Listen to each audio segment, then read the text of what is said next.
naisten korisliiga ottelu Pyrintö Pelikarhut päättyi juuri Pelikarhujen voittoon 89-96. Onneksi olkoon Pelikarhuille voitosta. Lehdistötilaisuus täällä Pelikarhuista paikalla Donika Cosby ja Mika Haakana sekä sitten kotijoukkueesta parhaana pelaajana palkittu Ellen Järvinen ja Petteri Molenius. Otetaan kommentit pelaajilta ensiksi. Donika Cosby, congratulations from the game. Thank you. I really appreciate it. Yeah. How do you feel?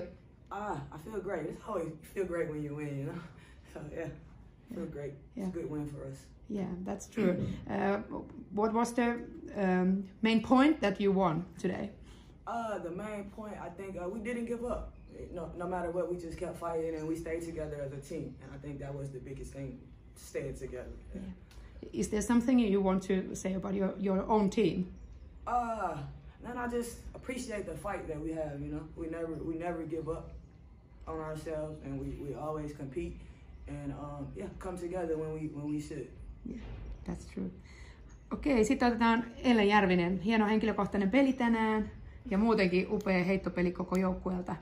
Mitä kommentit pelistä? No, tiedettiin millainen joukkue tulee vastaan, tosi kova, ja sitten just saanut pari pelaajaa takas ja uusia pelaajia, joten mun mielestä taisteltiin ihan sika hyvin ja meiltä oli tosi hyvä peli. Vähän hävittiin levyissä ja joissain nopeissa nukuttiin, mutta tosi hyvä peli meiltä. Se harmittaa tosi paljon, koska oli niin lähellä se voitto kuitenkin. Kyllä. Mutta niin kuin sanottu, niin hieno peli. 3. jaksolla vähän niin kuin nukahdus alussa, mutta hienosti tulitte mukaan peliin ja lopussa sitten tietenkin sitten vähän ratkajana. Isommaksi toi lukema kun totuus kentällä oli. Ei mitään. Haluatko Ellen nostaa vielä joukkueesta jotain esiin? Siis varmaan just se, että siis heitettiin tänään ihan sairaan hyvin.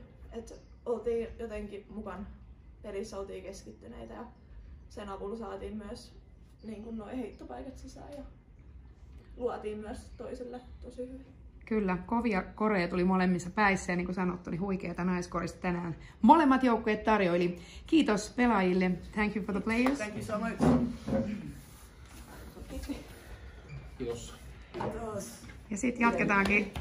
Ensiksi Mika Haakana, kommentit pelistä. No joo, ensinnäkin tosi tyytyväinen ja onnellinen, että voittiin peliä ja ollaan edelleen mukana, että ollaan mahis päästä kapissa välieriin ja meillä on ollut paljon tässä tapahtumien vaikeuksia ja mun mielestä pelattiin ihan hyvin.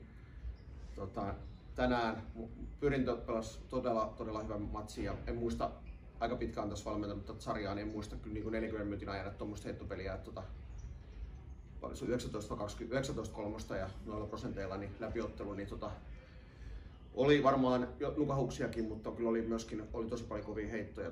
Mutta tiedostettu totta kai heillä on todella hyviä heittäjiä ja he on ollut tosi kuumana viimeiset 4 peliä ja kotipeleissä 100 pinnaa useammassa pelissä tehnyt, että sinällään, mutta ehkä eka kympillä niin annettiin muutama helppo, mutta muuten mun mielestä vielä tehtiin ok hyvää työtä puolustuksessa, mutta tosi hieno heittopeli kyllä Pyrinnöltä. Tää oli tietysti tärkeää, että henkisesti pystyttiin loppuun asti pelaamaan ja pysy pää kylmänä ja pystyttiin hoitamaan niin peli lopussa. Ja Donika muun muassa niin oli ratkaisuhetkellä tosi kova kuukauden tauon jälkeen pari reeniä alla, niin siihen näin tosi hyvä suoritus. Mut joo, tosi tyytyväinen voittoon ja varmasti tosi hyvä korispeli yleisölle. Kyllä, yleisöön menevä. No mites Petteri Molenius, kommentit pelistä? No joo, vähän kaksijakoiset fiilikset, että on erittäin tyytyväinen meidän esitykseen tänään ensinnäkin, mutta sitten kun sulla on niinku, meillä oli vähän niinku peli hallussa siinä lopussa, mutta sitten hävittiin viimeiset 4 minuuttia 13-0 tai mitä se oli, niin pelattiin niin kuin kokonaisuutena erittäin hyvä ottelu tänään, mutta sitten se harmittaa, että menetettiin se peli lopussa, että voitosta tässä kuitenkin pelataan ja vastassa pirun kova joukkue. 3 naisten maajoukkueen pelaajaa ja 3 ulkomaalaispelaajaa ja hallinnut tätä sarjaa tosi monta vuotta putkeen, niin pystyttiin laittamaan näin tiukoille heidät, että meillä olisi peli siinä niin kuin lopussa käsissä, mutta ei oltu vielä riittävä rutinoitu siinä, että oltaisiin voitettu tämä ottelu tänään.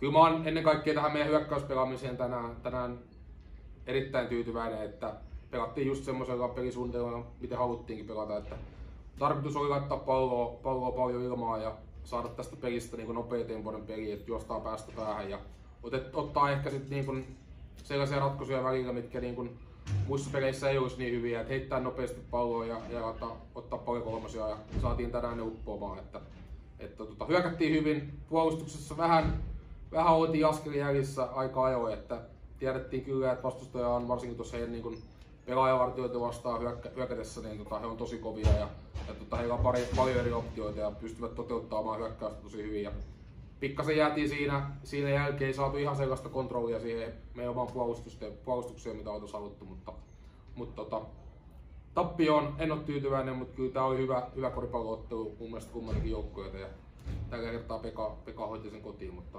koitetaan parantaa sitten, kun seuraavan kerran pelataan heitä vastaan. Otetaan voitto silloin vieraissa. Se on just näin.